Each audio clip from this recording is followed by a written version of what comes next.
Hi guys, I'm Dick, I'm a stick, and this is your Daily Dick.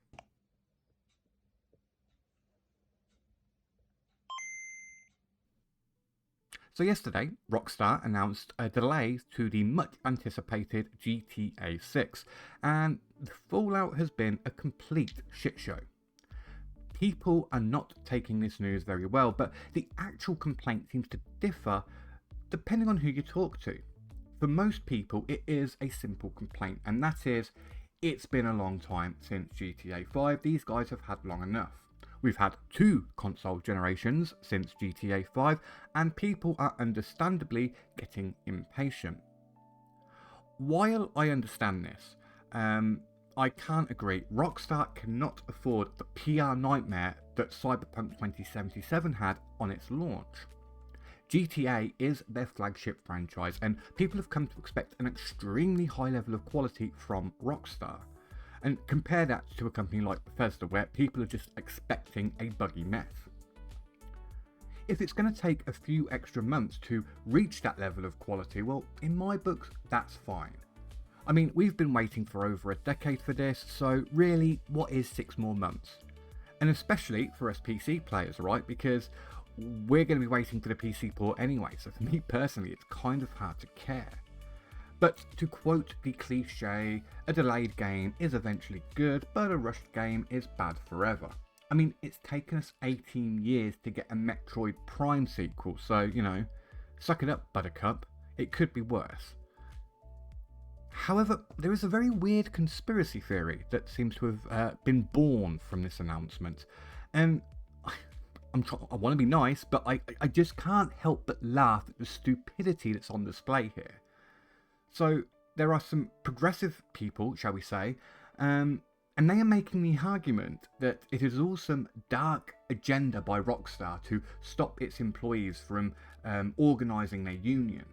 From what I can see, all of this stems from a post made by an alleged Rockstar employee.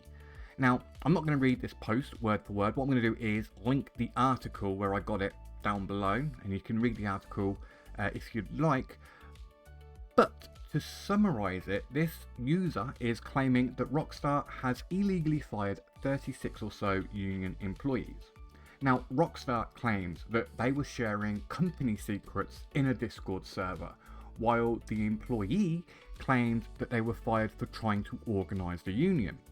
And the name of the user that made this post, by the way, is Organise, which a little bit on the nose, if you ask me. Now, this has led to protests outside the Rockstar HQ, and it is, of course, the usual suspects. I've seen this image popping up around on the Twitters, and what really stood out for me here are the guys in the corner, right? Holding up the Stand Up to Racism sign and saying refugees welcome, Black Lives Matter, stamp out anti-Semitism, even though I guarantee they all support Palestine here, and of course oppose the far right. And I'm just wondering, what has all this got to do with Rockstar? What has this got to do with the price of fish? What I find especially comical about all this is that these are the exact same people that not that long ago were getting their panties in a twist over a Halo meme. Which, as always, it's the same old story, isn't it, you know? It's keep politics out of games, unless it's our politics. But it is what it is. It's 2025, people have political brain rots, and it's just from spending too much time in their online bubbles. What are you going to do?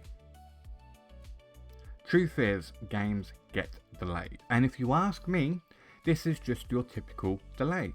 GTA 5 was delayed a few times, Red Dead 2 was delayed a few times, Cyberpunk should have been delayed. When you're making a game of this size with this many employees, unforeseen issues will arise and things fall behind schedule. Now, I've worked on some video games before, and trust me, everything can be working 1 minute, then one single change can set off a chain reaction of bugs and headaches. And a game as complicated as GTA, with as many moving parts as these games have, is going to be especially susceptible to this kind of thing. I mean, The game I'm working on, which hopefully should be out Tuesday next week for the public, that was just a simple visual novel, and I tried to change the build from desktop to web player, and one single error cost me nearly 2 months of just basically trying to figure out why it worked on desktop and not in a web player. That is kind of how finicky game development can be. So I'm not surprised it's been delayed. In fact, given how companies seem so happy to release completely broken bits of trash these days with the intention of, well, we'll patch it up later down the line, it's actually nice to see Rockstar taking their time to make sure that GTA is going to launch at the quality we have come to expect. What I will say is, what I am more concerned about is the actual tone of GTA 6.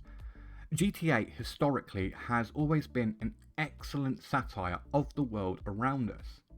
It's what elevates GTA to the level that it is over its competition like, say, Saints Row or True Crime. The writing of GTA has always been on point, always been hilarious, and as good as the core gameplay is, it's the colourful characters that have what made this franchise so memorable. CJ, Nico, Trevor, even the mute Claude can stand shoulder to shoulder with any protagonist, from the gaming industry that has achieved perhaps legendary status like Master Chief or Mario. These characters are iconic, and they're iconic because of this I don't give a fuck attitude that Rockstar used to have. Similar to what we see with South Park, everything is fair game.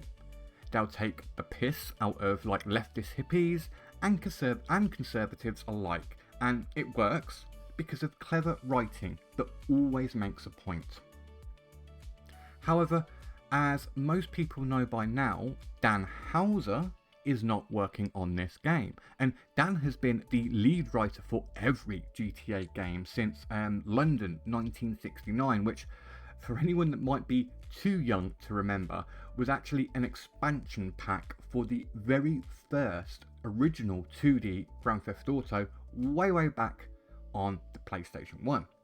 It's safe to say that Dan has played a huge part in making GTA what it is today, and GTA 6 is going to be our first look at how Rockstar will be handling the franchise going forward without him. Add that to the fact that the last GTA game was released in 2013, and this was pre-Gamergate times. Since 2014, I don't think anyone is going to argue with me that regardless of what your political leaning is, but since 2014, things have gotten batshit crazy, politically speaking. And even Rockstar themselves have quietly been patching out elements of GTA Online that the activists have deemed problematic. Rockstar can take the piss out of their target audience with the character of Jimmy DeSanta, and no one give a shit, right? We all laughed, we were all in on the joke, it was funny. However, an action figure that's just in the background of some scene somewhere apparently is a step too far, and quote unquote transphobic, so that of course has to go, because we can't be upsetting the progressives now, can we? And a GTA that only takes the piss out of one side is not GTA. We need GTA's on-point satire now more than ever. And I'm not just talking about the political stuff, it's everything. We need a laugh, we need to blow off steam, and my only real concern with GTA right now is that, like so many other titles of late, it's going to get injected with this modern progressive ideology that has just become so off-putting to so many. Every woman has to be a flawless girl boss, and only white people are allowed to be portrayed in a negative light. It's just getting really tiresome. Just like it got tiresome in the Xbox 360 and PS3 era, when every game was this murky brown and grey shooter. It was all undersaturated, it was gritty, and it always starred the most generic white guy ever written. And if GTA has succumbed to, shall we say, the woke tards, then it's not going to be the same GTA for me. And that is my biggest worry. But that is all I have for today, guys. So until next time, don't be a dick.